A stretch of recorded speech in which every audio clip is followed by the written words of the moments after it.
Olá, sejam muito bem-vindos ao Conversas que Agregam, um espaço para conversas reais sobre saúde, bem-estar e os bastidores da profissão. Aqui nós vamos conversar sobre carreira, rotina, relações, envelhecimento saudável, saúde emocional e os desafios silenciosos de quem dedica a vida a cuidar. Eu sou Patrícia Pimentel. Sou médica pediatra e fundadora do Agregar Saúde e Bem-Estar. Hoje nós vamos conversar com o Dr. Marco Antônio Pimentel. Ele é médico, ginecologista, empresário, gestor do grupo Severge Sterolab. E ele tem muita história para nos contar. Marquinhos, começa nos contando um pouco da sua trajetória. Bom, Patrícia, primeiro te agradecer pelo convite. Fiquei muito feliz, muito legal estar aqui. É uma trajetória cheia de ondas, né? Para poder falar dessa trajetória, eu vou te falar que isso começou quando eu tinha 15 anos. Eu entrei no terceiro ano muito cedo, né? Para fazer vestibular, e 15 anos, pelo menos eu não tinha, né? Maturidade de escolha. Aquele momento da escola que você concluiu muito cedo, né? Sim, exatamente. Então eu queria fazer medicina. Só que 2 aulas, né? 2 semanas de aula na biomédica, eu falei, bom, não dá para mim não. Eu não tinha maturidade para aquilo, não tinha jeito. Saí, vou fazer o quê? Vou fazer processamento de dados. Só com 16 anos, né? Eu já tinha acabado, tinha entrado no primeiro de faculdade. Meu pai perguntou se eu queria fazer estágio no hotel que ele trabalhava. Meu pai era gerente geral de um grande hotel do Rio. E naquela época era um processo de informatização, estava tudo começando, né? Era tudo muito novo, ninguém falava em TI ainda. A gente chamava de CPD, Centro de Processamento de Dados. Eles estavam informatizando o hotel. Automatizar alguma coisa, naquela época não existia. Não consigo nem imaginar. Não tinha como. E eu comecei no CPD, né? E foi muito legal, porque como era coisa que estava em instalação, eu ia rodando diversos setores do hotel. Então eu estava instalando recepção, eu ficava na recepção, telefonia, eu ficava na telefonia. E eu fui me apaixonando pela hotelaria, né? E aí eu tranquei a faculdade de processamento de dados, fiz vestibular, passei para hotelaria. Já era segunda, então. Já era segunda, né? Hotelaria dentro do hotel, eu descobri que eu queria alimentos e bebidas, fui me direcionando para essa área, fiz estágio na cozinha do Cesar Park, era um hotel grande do Rio, fui estagiário do Lohan, e fui indo até que um dia eu larguei a cozinha e eu fui para o Copacabana Palace. Só que no Copacabana Palace eu já entrei na área financeira do Copacabana Palace. Né? Você já tinha uma vivência de frequentar o hospital, olha, o hotel com seu pai? Isso já era o seu dia a dia? Sim, já era o meu dia a dia. Tá. Mas eu nunca tinha pensado em trabalhar naquilo. Então, assim, foi uma coisa que, né? Até porque meu pai trabalhava muito, né? Como qualquer hoteleiro, eu acredito. E aí, então, nessa área de hotelaria, eu fui me metendo e acabei trabalhando na controladoria do Copacabana Palace. Eu era moleque, eu devia ter 19 anos. Acho que 19. E aí comecei a rodar a área financeira, né, da controladoria, eu fui por crédito e cobrança no departamento que existia antes, e eu peguei uma fase muito turbulenta do Copacabana Palace, foi a venda do Copacabana Palace. Então todo um bastidor aí. Sim, foi uma época muito difícil. Né? Acompanhei a mudança de gestão do Copacabana Palace, fiquei lá um tempo, e eu acho que com 19, 20 anos, eu era assistente do gerente de crédito e cobrança. Eu era muito moleque, mas já muito envolvido nisso. E é uma coisa que eu gostava muito. E só que faltava alguma coisa ainda, né? Eu percebia. Na verdade, não tinha medicina de base na sua vida. Tinha a gestão, a administração, né? Exatamente. Não diria o empreendedorismo, porque não era sobre empreender, mas era já uma carreira de números, Sim, né? Eu sou o único médico da família, né? Uhum. Até que veio do nada, meu pai ficou doente, né? Em fevereiro, talvez abril daquele ano, né, descobrindo isso meu pai. Em junho, eu já tinha começado a fazer economia. Eu tinha formado em hotelaria em dezembro, fui para economia, que eu trabalhava muito com eu esqueci o nome, eu não vou lembrar o nome da empresa de auditoria que estava dentro do Copacabana Palace. E eles me pediram para ir para economia, que eles iam me levar para ser estagiário deles. Na época era uma multinacional, né, era uma grande empresa. E aí dali eu fui, só que em julho, não sei o que me deu, eu falei, agora chega, eu vou fazer medicina. Né? E joguei tudo pro alto, voltei para vestibular, né? Eu fiz o segundo semestre pré-vestibular, mas meu pai morreu em dezembro. Foi uma coisa... Essa escolha teve uma relação com voltar para a saúde por conta da questão do seu pai? Não, Patrícia, é difícil de explicar isso. Todo mundo me faz a mesma pergunta, mas não existe uma relação. Tá. Né? Não foi Sua uma coisa... mãe era da saúde? Minha mãe era da saúde, né? Não foi uma coisa que, não, vou fazer porque meu pai está doente, não. Né? Simplesmente eu falei, agora está na hora. E aí eu fiz um semestre pré-vestibular, não passei, meu pai morreu em dezembro, uma semana antes das provas de vestibular, quer dizer, não tinha... E a medicina sempre falando. E eu fui conversar com minha mãe, falou, se você quer fazer medicina, você vai fazer medicina. Você entra e faz o que o teu coração mandar. Aí eu fiz um vestibular, e aí foi. Aí passei no vestibular. Esse apoio é fundamental, né? Isso fez diferença. Sim. Assim, Patrícia, é uma coisa que eu agradeço muito a Deus hoje, é pela família que eu tive, né? É quando a gente volta à história da base, da raiz. Exatamente. Entendeu? Minha mãe sempre foi o tipo de pessoa, assim, que não vou mentir pra vocês dizer que a gente tinha alguma dificuldade financeira, porque não tinha, mas uma classe média, uma vida normal. Mas minha mãe sempre foi o tipo de pessoa, assim, que a gente não pode ficar parado. Então, se você vai pra rua ganhar R$10, é muito melhor que você estar em casa sem ganhar nada. É igual a minha história, no sentido de também não ter médico na família. E de ter o apoio dos pais, no sentido de que meu pai também, né, advogado de formação, trabalhava com a minha mãe, eles empreendiam. E quando eu falei, vou fazer medicina e não passei no primeiro vestibular, falou, tem certeza? Mas você vai fazer medicina mesmo, né? É tão difícil passar e tudo, não quer fazer enfermagem, odonto. E eu falei, não, eu quero medicina. E eu tive o apoio também, né? Eu gosto de contar essa história porque não viemos de famílias de médico. Foi uma surpresa, a gente sabe o quão difícil é. Isso é importante a gente colocar, né, para as famílias dos jovens que estão ali tentando, enfim, né? Porque vai fazer toda a diferença na formação do terceiro ano, na formação do pré-vestibular, enfim. E deu certo, né? Sim, deu certo. E assim, Patrícia, eu sou muito grato, né, à minha família. Meu pai por toda a base que ele deixou pra gente. E na verdade, quando meu pai morreu, minha mãe era instrumentadora cirúrgica. Minha mãe não era da área de saúde, nada, né? Eu passei por uma faculdade particular, fora do Rio. Mas minha mãe sempre foi muito inteligente, muito guerreira, ela tinha uma visão um pouco ampla das coisas, né? Isso era muito legal. Né? E ela convivia com o meio, né? Sim, ela convivia com o meio, né? Então foi naquilo, não, você quer fazer, você vai fazer. Nossa, e aí ela fez uma loucura antes dela. Ela vendeu o apartamento que a gente morava, comprou um menor no Rio, para poder comprar um em Teresópolis para eu morar, para não ter que pagar aluguel, para não ter que... Entendi. Se organizou e deu certo. Se organizou e deu certo, né? Eu me formei em medicina. Já era ginecologista desde a faculdade? Sim, sempre quis fazer ginecologia. Outra coisa que eu também não vou conseguir te explicar. Entendeu? Eu acho que para te explicar isso a gente vai entrar em outras áreas mais complexas. Outro podcast. Exatamente. E aí eu fui para São Paulo, fiz residência em São Paulo, morei 4 anos em São Paulo, e no último ano que eu morei em São Paulo, eu resolvi fazer um curso de estereoscopia, uma especialização em estereoscopia. Já sabia que queria a área cirúrgica. Exato. Só que eu fazia o curso no Rio. Né? Então eu saía de São Paulo toda sexta-feira de noite. Eu tava muito... eu já tinha acabado a residência. Eu saía sexta-noite de São Paulo, vinha pro Rio, fazia o curso era sábado o dia inteiro, né? Só que aí tinha a questão da grana. Né? Então o que eu falei? Eu peguei um plantão aqui no Rio, domingo, 24 horas. Tá. Né? E segunda-feira voltava para São Paulo, saía direto do plantão para São Paulo, só aí voltava de carro, né? Isso foi durante o ano inteiro.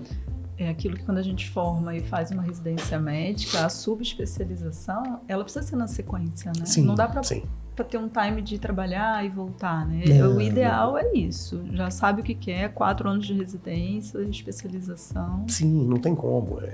Tá ali. Né? Não tem jeito. E aí eu acabei essa especialização e eu voltei a morar no Rio. Só que no curso eu conheci outras pessoas, outros colegas médicos. Vamos montar uma empresa para fazer estereoscopia, um serviço, não era empresa, um serviço de estereoscopia. Falei, não era uma empresa porque a gente não chamava de empresa, mas era uma empresa. Sim. Como se era um CNPJ, né? Mas era um serviço. Falei, sim, vamos montar. Montamos, né? Que era o Severge. Isso foi em agosto de 2021.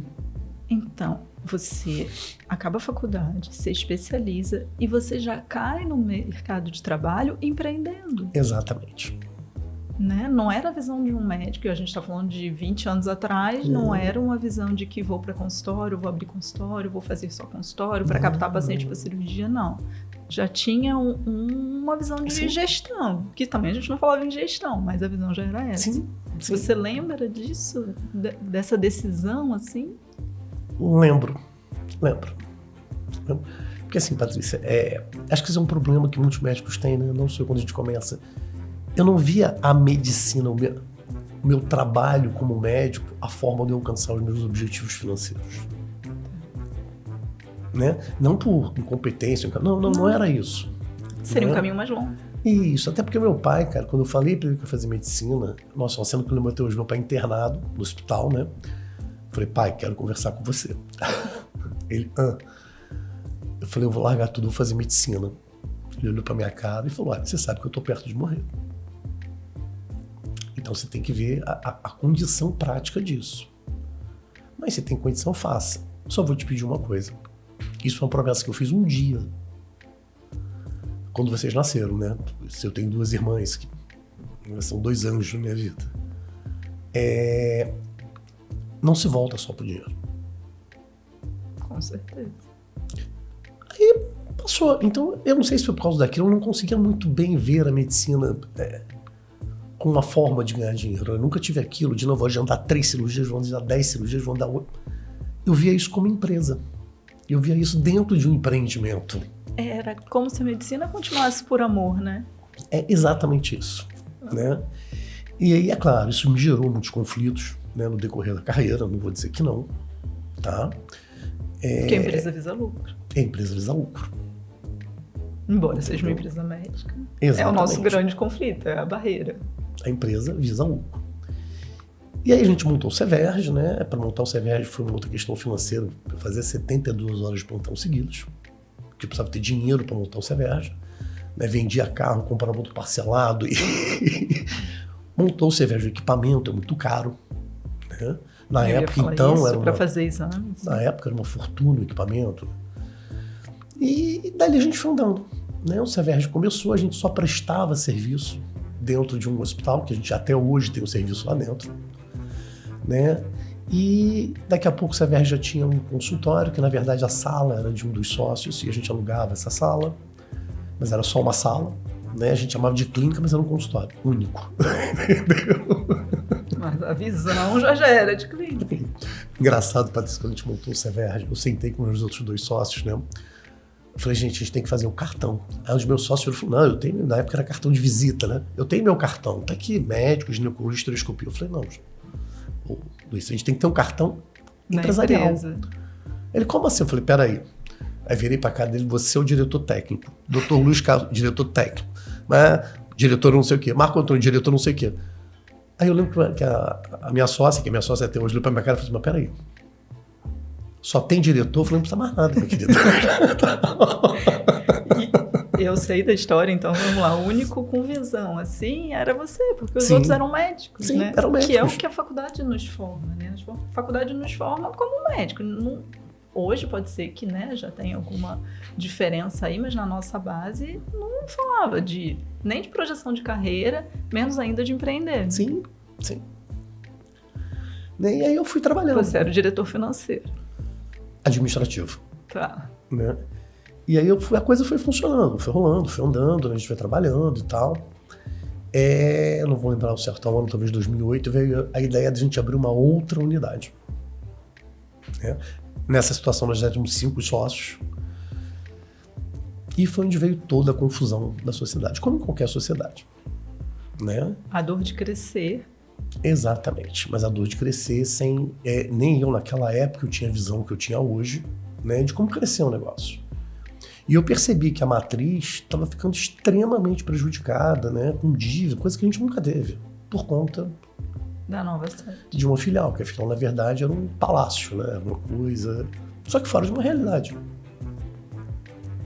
Aí começaram as brigas da sociedade, só que nesse meio tempo eu comecei um MBA em recursos humanos. Isso. isso, eu tinha notado isso aqui. Eu não sabia se você ia entrar nessa fala. Eu fiz porque, assim, Patrícia, eu não concluí o MBA, né, por tudo. Você sabe me dizer por que você foi para MBA de Recursos Humanos? Patrícia, eu sempre acreditei nas pessoas. As pessoas me criticam muito, né? Você não vê que o fulano não sei o quê? Você não vê que o fulano não sei o quê? Eu falei, cara, se eu parar para ver os defeitos de todo mundo, desculpa, a vida não existe. Sim. Né? E não é sobre isso. Não tem como. Então, como é que eu vou gerenciar essas pessoas? Mas a ideia de fazer MBA em RH era por uma questão administrativa da empresa. Sim, administrativa da empresa. Mas as pessoas Você que eu podia falo... ter ido fazer gestão de saúde, mas não. Você escolheu RH porque eu imagino que você já identificava que a questão maior era o quê? Relacionamento, comunicação... É isso? É esse o caminho? A maior dificuldade que a gente tinha naquela época era montar uma equipe de funcionários. Tá, não era nem sobre os médicos somente. Também, mas não somente. É montar a equipe interna. A empresa já tinha crescido, você já tem, né? Já tinha funcionário. Uma gama de planos de saúde. Quantos funcionários na época, você lembra? Olha, foi uma época que tinha umas 15 ou 16 funcionários. Que a gente tinha marketing, tinha tudo, né? E eu precisava, eu falei, peraí, né? Eu sempre li muita coisa, sempre estudei muita coisa, mas faltava. E eu fui buscar isso lá, né? Fui criticado muitas vezes por isso, que as pessoas não entendem uma visão um pouco mais ampla. Quando você diz as pessoas não entendem, é porque são pessoas que não são desse meio, né? Então, assim, quando eu comecei a vivenciar isso, e foi só aqui na Agregar, que eu consigo olhar para esse teu lado e entendê-lo melhor também. Sim, né? Sim. A gente está falando de um médico que teve uma formação administrativa, então a sua formação foi administração, e aí depois você vem para medicina, e aí monta a empresa, enfim, e percebe que precisa do RH para relacionamento, contratação e relacionamento interno. Exatamente isso. E eu sempre tive uma preferência na contratação dos funcionários por gente nova, de primeiro emprego. A gente está falando de 20 anos atrás, mas isso é muito atual, né? Isso podemos dizer que isso você vive a cada geração. Hoje a gente já está na geração Z, mas a situação é a mesma. É bem parecida, tá? E assim, eu te digo que esse tempo todo atrás, eu tô te falando desde 2007. Tá. 2006, 2007. Eu devia ter umas 15, 16 funcionários. Todas eram primeiro emprego. Né? Então, assim, eu sempre me propus a querer formar elas ali. Né? E sempre deixei muito claro para todas elas. Isso elas ouvem as atuais ouvem até hoje, né? Eu falei, isso aqui é uma passagem. O que importa é o seguinte, quando você passar daqui, o que você levou? Para tudo, né? Porque um dia vocês podem estar no mercado de trabalho. O que vocês vão oferecer para o mercado de trabalho? Isso eu falo mas isso há muito tempo que eu trago isso. Mas eu não tinha a base técnica disso, que eu achei que o RH fosse me dar. Tá. Então ali eu comecei a criar critérios de desempenho, avaliação de desempenho. Controle de qualidade. Sim. Isso lá naquela época. Eu não concluí o MBA, né? Porque chegou uma parte, como sempre, né? Do tal do TCC. E eu não tinha a menor paciência para aquilo. Na verdade, não estava ali para ter um diploma. Estava ali para aprender e nada mais disso. Continuei tocando a vida. Em 2009, eu fui fazer uma MBA em administração da Fundação Getúlio Vargas. Foi 2007 ainda. Entrei, né, fiz o MBA, adorei o MBA, né, com todos os questionamentos. Você me conhece, sabe que eu sou muito questionador. Sim. Né? Então eu entrava no MBA e vamos falar de um case. O cara falava do case, né? A Petrobras, o Banco do Brasil, né? Eu só falava de empresa grande. Eu ficava pensando, eu falei, caramba. Eu vim aprender da minha pequenininha. E dentro do meu quintalzinho eu faço o que com tudo isso? Então, mas você ia conseguindo adaptando algumas coisas, né? Mas eu digo que eu adaptava muito mais a visão que os caras tinham do que propriamente dito os atos, né? Tá. E aí fiz MBA em 2009, né? Teve uma briga na sociedade e eu fui chamado para fazer um projeto de auditoria pela Fundação Getúlio Vargas em Manaus. Né? Não fui para uma empresa, né, para Getúlio Vargas.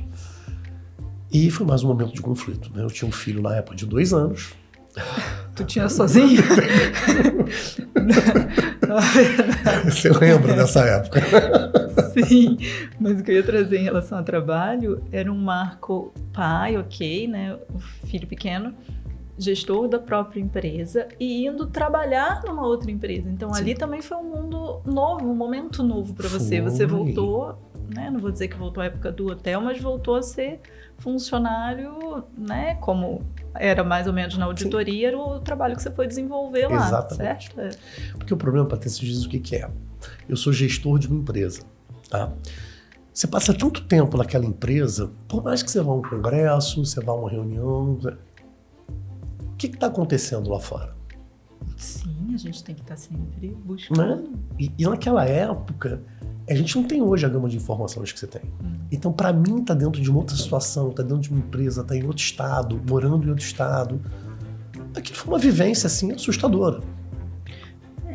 E até o encontro das respostas eram por esse caminho. Você precisava fazer uma MBA, você precisava ter acesso, né, a essas pessoas um pouco mais fechada, era dessa forma. Não existia ninguém falando na internet, não existia internet, não existia nada. Exatamente. Correto? Então a gente vem de uma era onde para buscar aprendizado era ir para a trincheira quase, né? Você ia para a linha de frente e foi o que você foi fazer. Sim, exatamente. Né? E quando eu voltei de Manaus, a sociedade acabou. Né? A empresa não acabou. Eu fiquei com a empresa, eu, uma outra sócia, depois entrou uma outra sócia. E virou o grupo Severge Sterop, né? E vamos começar de novo. Entendeu? Porque a gente perdeu muita coisa nisso, a gente perdeu um convênio grande, né? Mas... E aí vem um trabalho todo de reconstrução. Não gosto do termo perdeu, eu acho que recomeçou. Não, a gente perdeu convênios, entendeu? Não a empresa, Sim. Né? E aí a gente tinha que sair da sala que a gente estava, que era aquela sala ainda daquele sócio. Aí eu peguei, a gente alugou 2 salas no mesmo prédio. Crescemos, montamos. Apesar da crise, do motivo, eu diria que o que aconteceu depois foi crescimento. Exatamente. E aí a gente saiu dali, em 2011, né, de uma sala alugada, para as nossas salas, que a gente comprou as salas, né? Compramos as salas, eu comecei a tinha uns 2, hoje são 4, até o final do ano serão 6. Né? E fomos trabalhando, eu fui aprimorando as coisas, e aí eu vim morar aqui, em Florianópolis. 8 anos já. 8 anos, né? E um erro que eu cometi, eu não sei se me por cansaço, eu meio que larguei o Severge de mão. Eu vou te pausar aí. Você acha que isso foi uma mudança na sua carreira? Foi. Em todos os sentidos, Patrícia. Tá. Né? Assim, acho que vai muito além até do que eu imaginava. Tá? Independente de pessoal, enfim, né? Da condição pessoal, olhando para a carreira, você também fez uma transição de carreira há pouco tempo, concorda? Fiz. Eu fiz a transição de carreira e dentro da medicina eu também fiz uma transição, não de carreira, mas de forma. Patrícia, assim, o que acontece? Né? Eu fazia exame, eu ia para cirurgia, né? E na verdade eu comecei a ver que eu realmente gostava de conversar. Eu pedi para o Marco falar isso porque eu sei que ele voltou para um consultório que ele já praticamente não fazia. Então a gente já tinha um médico gestor que frequentava o centro cirúrgico e que volta, faz uma transição, enfim, e ele volta para consultório, volta para pessoas, que eu acho que é isso que você vai falar. Exatamente isso. Né? Porque eu comecei a ver o que? Eu falei, cara, uma coisa que eu sempre tive tanto medo, né? Que foi a questão, o medo até errado da minha parte, tá? Mas a questão da medicina ligada, o exercício da minha medicina ligado diretamente com o dinheiro, que eu falei, peraí, eu não tenho mais a menor paciência de ir pra cirurgia. Eu já tinha largado a obstetrícia, né? Eu não dava mais plantão. Quando veio pra cá, eu larguei o último plantão que eu tinha. Falei, desculpa, eu vou fazer o que eu gosto. O que eu realmente gosto. E aí, cara, é atender meus pacientes. Entendeu? É conversar, rir, falar besteira, é ficar zangado com umas, eu tomo a bronca de outras. Mas aquele convívio... E eu comecei a ver que o quanto de gente que eu conseguia ajudar ali. Você acha que o perfil de paciente mudou ou você mudou enquanto médico quando você fala isso? As duas coisas. Então, o perfil de paciente ele já vem mudando há muito tempo. A gente não pode esconder uma realidade hoje, né? Sim. Hoje em dia, muitas vezes o paciente ele vai no consultório, ele procura a gente para conseguir o que ele quer, não o que ele precisa. Muitas vezes o adulto, né? A Exatamente, criança eu acho que eu ainda sinto menos. Não, o adulto, Mas né? o adulto. Então a gente tem a internet aí. Tá? Eu te digo, até falei isso com o meu paciente hoje, né? Hoje eu vivo, vou falar da minha experiência, né? É paciente de 38 anos, 37 anos, chega lá achando que tá na menopausa. E isso vem acontecendo... Por um consumo de informações erradas. Né? Exatamente. Né? Exatamente. Entendeu? Mas tudo bem, eu explico, trabalho dentro daquilo, tranquilo. E o meu perfil também mudou. Né? Eu começo a ver o meu atendimento de outra forma. Porque, Patrícia, querendo ou não, a gente é médico. Né? E o se é uma coisa que acompanha a gente a vida inteira. Não tem como. Tá? Isso é fato. Então, vou nem falar na questão de óbito, de nada. Vou falar de uma questão básica. No consultório, você se relaciona mal com o paciente, aquilo te incomoda, você fala, cara, e se eu tivesse feito diferente? Né? Desculpa, eu acho que isso é inerente à profissão. Né? Uma vez eu estava numa reunião, não vou me lembrar em que hospital foi, eu falei, gente, olha só, a grande verdade é o seguinte, se morre um paciente no plantão, ainda mais dentro do obstetrícia, você pode ter toda a tua conduta técnica corretíssima, né? Você fez tudo. Você vai levar o seu si para casa. Sim. Tá? Sim. Não A gente tem sempre, né, em outras situações da vida. Eu acho que isso é até humano, entendeu? Isso eu ia falar, tá? Acho que você não... Em outras profissões, você tá... Exatamente. Entendeu? Num contexto de sempre querer melhorar. Exatamente. Né? Dar diferença pro melhor. No consultório, no atendimento hoje, eu trago esse si para mim também, né? E se eu tivesse falado menos para paciente? E se eu não tivesse falado dessa forma com o paciente, a reação dela seria a mesma? E aí eu comecei a jogar com isso nos meus atendimentos, né? Jogar na minha cabeça com isso. Tá, como um quadro de observação. Exato. E é muito legal que você vem evoluindo, cara. Você vai vendo, assim, as respostas que você tem. Cara, isso é extremamente gratificante, Patrícia. Sem contar o que a gente precisa se atualizar, né? Sim, então, assim, não. você está falando de uma mudança, mas de uma mudança que acompanhou uma atualização. Sim. Assim, não estou nem entrando em questão técnica, estou falando realmente do relacionamento pessoal. E eu estou falando da atualização não técnica, mas você não fez um curso também para lidar com pacientes trans, então você tem uma outra abordagem, você tem um olhar acolhedor. Foi um curso de... Ai, meu Deus, eu não vou lembrar o nome. Não, ok, mas isso também muda a forma de olhar como um todo. Sim, com certeza. Então, cada curso que a gente faz, né, que antigamente era só o curso, não tinha internet, hoje a gente pode selecionar dentro da internet, ter um curso na palma da mão, quando chega de noite, né, ou ter, às vezes, um podcast, alguma coisa de alguém, que a gente sabe que tem, né, critérios de base para estar ali expondo, né, então, uma pessoa que... Não estou dizendo que precisa ser um doutorado, enfim, mas que a gente tem credibilidade no sentido de formação, ensinando a gente, sem precisar, como era antigamente, fazer 2 anos de MBA para ter o contato. Hoje você pode ter acesso, mas o mais importante é ter o acesso e fazer diferente. Se a gente busca esse acesso e no final não faz diferente, Exatamente. Eu acho que é isso que você falou que aconteceu, né? Exatamente isso. Né? E daí veio... Aí eu comecei a pós de sexualidade humana, entendeu? Que eu não acabei, né? Porque essa turbulência que a gente está vivendo aqui... Quando eu puxei a transição de carreira, eu sabia que a gente ia acabar nesse Exatamente, entendeu? Que não é uma transição também, mas é é o que eu falo, é uma mudança de forma. Exatamente, entendeu? A mais. E assim, esse ano eu quero voltar, acabar a pós de sexualidade humana e vou começar uma outra pós de terapia. Né? Não que eu pense em ser um terapeuta, não é isso. Mas para agregar o meu atendimento ali. Então, eu acho que eu fiz o meu mundinho dentro do atendimento. Né? de receber meus pacientes ali, os pacientes que me conhecem, que não me conhecem, que vem indicada, que não vem indicada. Às vezes você fica chateado com o paciente que faz grosseria com você, porque acontece, né? E às vezes você também é grosso com o paciente. Você acorda de mau humor, você acorda cansado, você tem de preocupação, o paciente pode falar alguma coisa. A gente está falando do lado humano de quem cuida, literalmente. Exatamente isso. Você entendeu? Exatamente isso. É um bastidor. Entendeu? Exatamente isso. Tem vezes que assim, eu chego para atender, cara, quase sem dormir, com N problemas da empresa do Rio que eu faço a gestão, problema com o filho. Cara, e chega uma pessoa, ao invés de dar bom dia, te dá uma patada. A vontade de levantar e tacar a cadeira. Não tem jeito, eu vou dizer, eu sou humano, entendeu? Ainda bem que somos humanos adultos centrados. Sim, você respira fundo, faz aquela oração básica e segue a vida, entendeu? Sim. Mas é normal, é de cada um, assim como a paciente, né? Eu vi uma frase uma vez, Patrícia, não vou saber se foi de um professor, se foi de um preceptor, não sei, né? E que eu levo isso sempre para ver os funcionários do CEVERJ, né? Porque elas lidam com o paciente.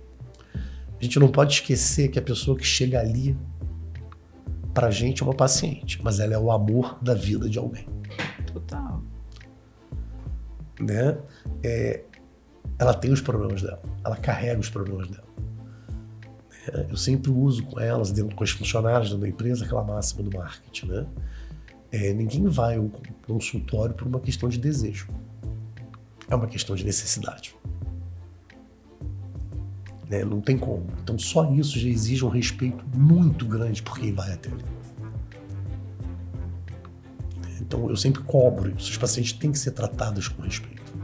Em todos os sentidos. Um dos pilares da sua empresa, né? Agora tem outro lado. Desse formato de gestão. Eu não aceito que desrespeite os meus funcionários. Sim. Você entendeu? Eu não aceito, eu compro a briga. São meninas que também são o amor da vida de alguém. Que também tem problema. E são meninas que você está formando, porque Sim. você mantém essa tua linha de pegar os funcionários para um primeiro emprego. Então você tem história de funcionário que foi e que voltou, correto? Sim. Funcionário que já está ali há muitos anos. Então elas mesclam com você, mas principalmente você está formando pessoas, está formando jovens. Sim. Né? Deixa eu contar uma história interessante. Eu tenho uma funcionária, né? Não sei se eu falo o nome dela. Você que sabe. A Camila, né? É a funcionária mais antiga, está há 15 anos na empresa. Ela é a coordenadora da empresa. Ela entrou lá como recepcionista do serviço terceirizado, não foi nem do principal. E hoje ela é coordenadora. E alguns anos atrás, a gente querendo contratar alguém, me falaram da filha da Camila, né? A Aninha. Eu falei, cara, eu chamei a Camila, falei, Camila, você sabe como é que eu sou. Tem certeza que você vai botar sua filha para trabalhar aqui? Bom, enfim, colocamos ela lá. Chamei a Camila e falei, aqui dentro ela é sua funcionária, ela não é sua filha. Você é muito corajoso, eu não... Botei, cara, mas é aquilo, Patrícia, eu não consigo ver o empreender sem ter a coragem. O risco você tem o existe. Risco. O risco existe. Tá. Né? Não coragem é maior do que o risco. Sim. Coragem sobre o ponto. Já que o risco já existe. E aí eu trouxe essa menina. Ela começou na recepção e eu percebi que ela era muito safa. Né? Aprendi as coisas com facilidade. Falei, tá. Foi ficando, eu resolvi montar um serviço de atendimento do CEVERJ. Ela foi para atendimento. Aí nisso me vieram com uma outra menina, né, porque querendo contratar outra funcionária, todas de primeiro emprego, na época 18 anos, né, que era a Luísa, né, que era ela filha da moça que trabalhava no café do prédio. Eu falei, gente, olha só, não, veio conversar comigo. Eu conversei com ela, tal, né, eu brinquei, não, tá, bota ele para começar. Patrícia, as duas dominaram o atendimento de uma forma. Tá. Você entende que hoje elas trabalham marcando consulta para 17 médicos, marcando agenda de 17 médicos, uma coisa assim, E aí eu troquei a empresa de marketing do CEVERJ. E a Aninha sempre fala comigo, por que a gente não tenta fazer isso assim? Por que a gente não tenta fazer isso assim? Bom, quando eu fui ter a primeira reunião com essa pessoa, né, que assumiu esse marketing temporário, eu trouxe a Aninha, vem cá. Né, eu, vou ser honesto, não tenho a menor paciência para isso, né? Não tem. E aí a Aninha começou a conversar com essa pessoa, né? Que é a pessoa conceituada, tudo isso. Ela virou para mim e falou: Marcos, essa menina leva jeito. Eu falei: tá bom. Comecei a investir nela. Ela fazia faculdade de fisioterapia. Né? Eu falei, só que eu tinha que dar alguma coisa a mais para elas duas, né? Eu falei, quer saber? Eu vou montar um serviço de qualidade, cara. O teu serviço de qualidade, eu falei, cara, vocês querem trabalhar com qualidade também? Eu sabia que eu não tinha muita coisa de qualidade para fazer ali, entendeu? Mas eu tinha que dar alguma coisa a mais, E elas entraram e elas começaram a fazer, não lembro qual foi o primeiro curso que elas fizeram. A Luísa estava tentando fazer vestibular, a Ana já fazia faculdade. Eu não lembro. A Ana foi se empolgando, e aí ela largou a faculdade, trancou a faculdade de fisioterapia, foi fazer marketing. A gente colocou ela para fazer eu coloquei ela para fazer um curso, né? Um curso de 1 ano, se eu não me engano, sobre tráfego e tal. Cara, hoje ela domina essa situação. O que o Marquinhos está falando aqui é muito importante, porque eu vou contextualizar que o grupo, me corrige se eu falar errado, Claro. O Grupo Severo Sterolab, ele atende inúmeros convênios para atendimento de consulta ginecológica e videoesteroscopia. É isso? O exame mastologia, colposcopia, essas coisas, né? Saúde da mulher, no geral. Saúde da mulher. Atualmente tem vários médicos que atendem no grupo, um grupo já com quase 20 funcionárias. Sim. E o que ele está trazendo para a gente de bastidor de gestão? Quer dizer, a capacidade de, dentro da empresa, uma menina que começou como atendente, ir subindo e hoje consegue estar cursando uma outra faculdade. Sim. Porque se identificou. Isso, obviamente, por incentivo de quê? De uma empresa, de um olhar de um gestor. Porque a história seria outra se não tivesse a sua gestão. Sim. Você consegue... É por aí, Patrícia. É por aí? É por aí. Então, assim, acho que isso é muito legal, tanto para a gente ver o quanto é possível, quanto para as funcionárias verem que às vezes elas têm um olhar, vou trabalhar numa empresa grande, a empresa pequena às vezes não consegue dar tantos benefícios. Eu sei que na sua empresa as funcionárias têm plano de saúde, enfim, tem uma outra condição porque já é uma empresa maior, mas o legal é a gente entender que as pessoas crescem juntas, né? Sim. Porque o quanto você veio crescendo e com pessoas que cresceram junto com você e que você absorve e faz crescer de uma forma que talvez ela não imaginasse. Exatamente. Não é? Porque assim, Patrícia, eu tenho uma coisa na minha cabeça. Não existe gestão sem liderança. Não existe liderança sem equipe. Tá?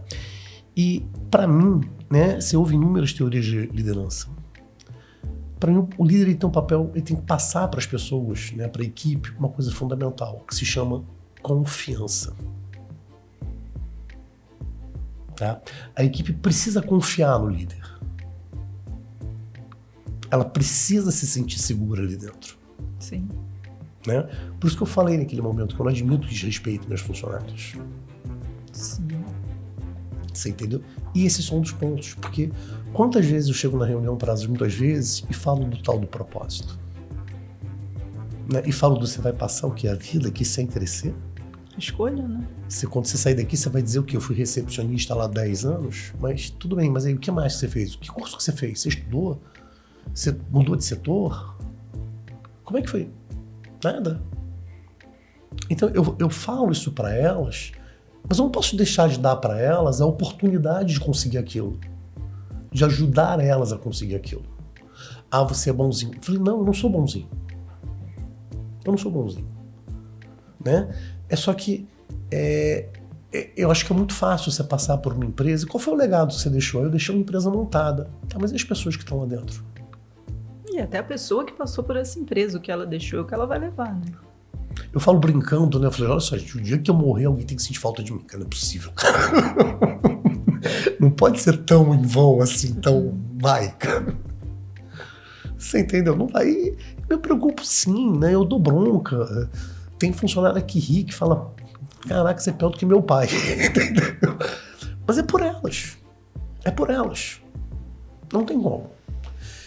Eu tive uma outra situação lá há pouco tempo, uma menina que trabalhava, não vou citar nome, que ela dentro do primeiro emprego, né? Uma menina. E ela não, quando é o primeiro período da experiência, a supervisora e tal, estava vendo conversar, falava, não dá, ela é muito desatenta, muito perdida, que bababá. Só falei, peraí, gente, assim, eu não passo por cima da minha coordenadora e da minha supervisora. tá? Eu negocio. Falei, tá bom, vocês deixam eu conversar com ela? Tá bom, chamei ela, cara, eu conversei com ela, isso. Expliquei, fui aberto, falei abertamente com ela o que estava acontecendo, né? Eu falei, menina, olha só, você tem mais 45 anos de experiência. Você entendeu tudo que eu te falei? Você entendeu o que eu acho que tá errado, o que me passaram que tá errado, que você precisa melhorar? Ela com a cara de assustada, tadinha, falou, entendi. Patrícia, a garota deslanchou.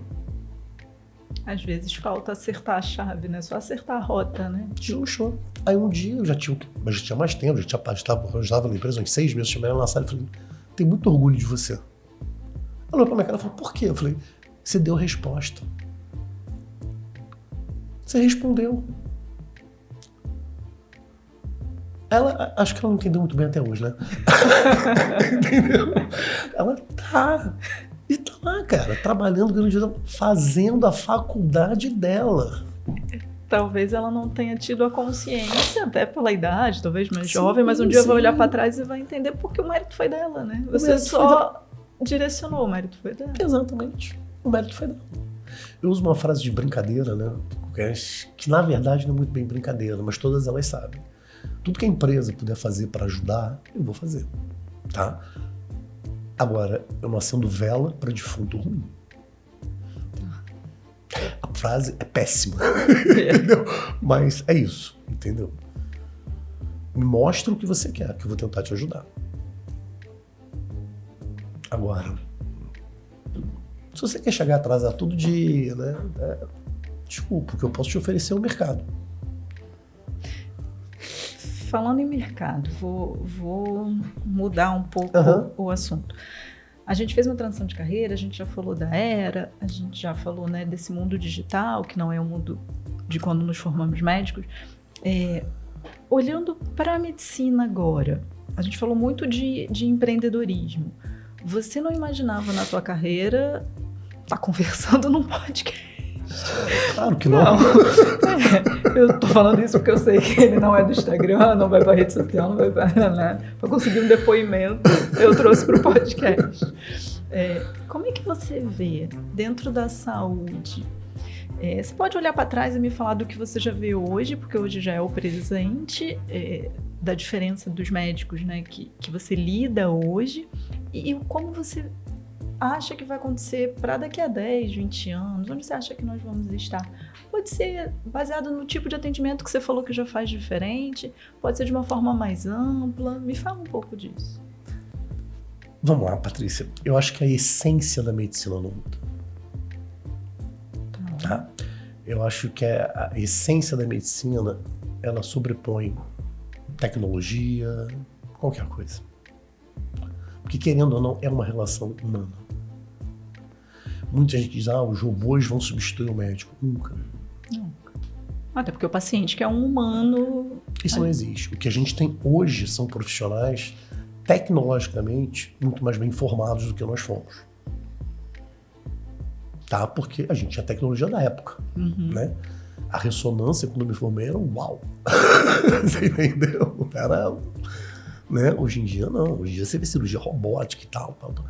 E eu vejo muita gente que sai da faculdade hoje, né, e já segue uma formação direto. Então, são profissionais, tecnicamente, até que bem formados. Mas que, por um lado, e talvez por uma questão de imaturidade, acho que a maturidade profissional... Fala. Eu ia falar que, se a gente está falando de geração, a gente tem uma geração um pouco diferente da nossa. Sim. Então, tem uma condição geracional. Sim. Sim. Você tem uma geração, Patrícia, você tem um profissional que se forma. Tá? A classe social que se forma. Eu falei isso no Rio há uns 10 anos atrás, me chamaram de maluco. Tá? Mas isso é uma grande realidade. Entendeu? Pode falar, pode ser mais claro. O que acontece, Patrícia? Vamos falar de Rio de Janeiro, eu sei que não é a realidade daqui, né? Vamos falar de Rio de Janeiro. Não, talvez seja um pouco a realidade daqui também. Bom, vamos falar do Severge. Né? O Severge tem 17 médicos. Os 3 mais antigos, eu, a minha sócia e um outro médico, são os únicos 3 da zona norte do Rio de Janeiro. Todos os outros, sem nenhuma exceção, são da zona sul do Rio de Janeiro. Então ali eu começava a ter o primeiro problema. Quem é que quer sair da Zona Sul para ir para o subúrbio trabalhar numa clínica? Não ia. Eu tive médica lá, né? Que, claro, tive que demitir na hora, que olhou na minha cara e falou que você me paga aqui, não dá para pagar nem o meu chopp. Eu falei, cara, talvez você beba muito. Então, desculpa, não dá. Você me conhece, você sabe que... Entendeu? E foi assim. Né? Então, trabalhar isso é muito difícil. Então, a realidade hoje é essa. O médico sai de lá efetivamente achando que ele vai ganhar muito dinheiro. Você entendeu? Efetivamente achando que ele vai se formar, vai sentar num consultório, vai abrir um consultório lindo, maravilhoso. E daqui a pouco tem uma fila na porta dele. Enquanto se você me perguntar, hoje abrir um consultório? Não. Isso era o sonho da nossa época, mas parece que ainda continua caminhando Sim. Por esse ideal, né? Exatamente. Entendeu? Então, acho que assim, a questão humana da medicina é o que mantém a medicina. Por mais que tentem derrubar, tá? Com judicialização, com uma série de fatores. A relação médico-paciente mudou e mudou muito. E a gente não pode dizer que não. Porque a partir do momento que o médico é praticamente obrigado a ter um seguro para poder atender o paciente, desculpa, você não pode cobrar a relação médico-paciente de uma forma humana. Isso é uma relação puramente profissional, é uma relação técnica. Você entendeu? Essa é a grande realidade. Né? Que muita gente não quer ouvir, mas é isso. Não tem como. O médico hoje atende o paciente, e é uma coisa que eu falo para os médicos mais novos da minha empresa. Tá? Praticar a medicina defensiva não significa não ser humano no atendimento. Até porque a gente esquece, não dá pra ficar na defensiva o tempo inteiro. Sim, então, assim, entendeu? né? Senão fica muito rígido, Sim, né? Fica engessado. mas é uma coisa que você tem que ter lá com você. Então o prontuário tem que estar sempre muito bem escrito. Isso sim. Você entendeu? As condutas têm que ser embasadas. É como se fosse um bastidor, não o que tá na linha Exatamente. na frente do paciente. Isso eu te digo que é uma relação humana ou é técnica? É técnica. Tá. Então, um técnico para trás e um humano para frente, sem as coisas se Você entendeu? misturarem, sim. Né? Mas acho que esperar grandes mudanças, que as pessoas falam, não espero. Eu acho que vão ter as mudanças, vão acontecendo como vem acontecendo, né? Mas eu acho que a mudança não seria nesse tipo de resposta como você me deu. Eu acho que a mudança ela pode vir, né, da quantidade de profissionais, da especialização, né? Sim. Da condição que vem do paciente de exigência ou de formato de busca, né? Então, mudou o meio, né? Igual eu falei, a gente está conversando num podcast que a gente nunca imaginou, Sim. Concorda? E hoje o médico ou qualquer pessoa tem voz, né? Sim, esse é o exatamente. diferencial, né? Mas vamos lá, a gente está caminhando para fechar. Tá ótimo. Eu acho que eu não posso deixar de falar e um agradecimento, sim, mas de falar que o Agregar Saúde e Bem-Estar começou com ele, tá? Que quando a gente veio para cá, que apareceu, né, a oportunidade de empreender, não era sobre empreender, era sobre um coworking, era sobre um grupo de médicos que pudesse fazer atendimento domiciliar, era uma visão que eu tinha, então eu fui buscar estudar isso, aprender, né, um pouco mais, eu fazia mentoria, eu fui fazer o Sebrae delas, e nesse meio eu entendi que eu não conseguiria um grupo multidisciplinar, uma equipe que fosse, né, da frente ao atendimento domiciliar. Com isso veio a pandemia, que só me comprovou que apesar de parecer que abriríamos domiciliar, não funcionou. E apareceu a oportunidade de termos um espaço físico. Eu não tive dúvida do nome, lembro bem, né? Exatamente. Qual vai ser o nome? Eu falei agregar, e as pessoas falaram agregar, leva para o marketing. A empresa na época falou, não, agregar saúde e bem-estar muito grande, não sei se isso é um bom nome, pensa outro. Eu fui fazer o dever de casa, fiquei pensando, e não cheguei a outra conclusão, não conseguíamos, né, pensar em outra ideia. Eu falei, tá bom ou ruim, eu quero agregar, vai ser sobre isso, e nasceu a empresa Agregar Saúde e Bem-Estar, e com isso o espaço físico Agregar Saúde e Bem-Estar, que quando a gente começou, o nosso primeiro gestor foi ele contratou a primeira funcionária, ele cuidou um pouquinho dela ali, logo depois eu cheguei Isso. e vim à frente. Mas tem uma semente sua, né, plantada aqui ao longo do nosso caminho. Onde nós estamos hoje, conversas que agregam. Então, assim, é muito gratificante para mim e sei que para você também, a gente ter essa oportunidade de conversar. Com certeza. E a gente sabe que isso é o termo propósito, porque eu acho que não é sobre propósito nesse momento, é sobre dar voz a outras pessoas, né? É sobre outros médicos, outros profissionais da saúde perceberem que, meu Deus, é possível, né? Eu tô aqui sentada, sou só uma médica pediatra, ele também é um médico ginecologista, e a gente consegue ter tido um empreendimento, ter tido a base, né, de gestão ali, de busca disso, né, e estarmos em locais de gestão, cada um das suas empresas seguindo, né? Então é mostrar que é possível, e cada vez mais eu vejo o quanto é possível nós fazermos coisas diferentes. Não sei se você concorda comigo, porque a minha formação não foi essa, mas eu venho me formando ao longo do tempo. O que a gente não pode é parar de se formar. Exatamente.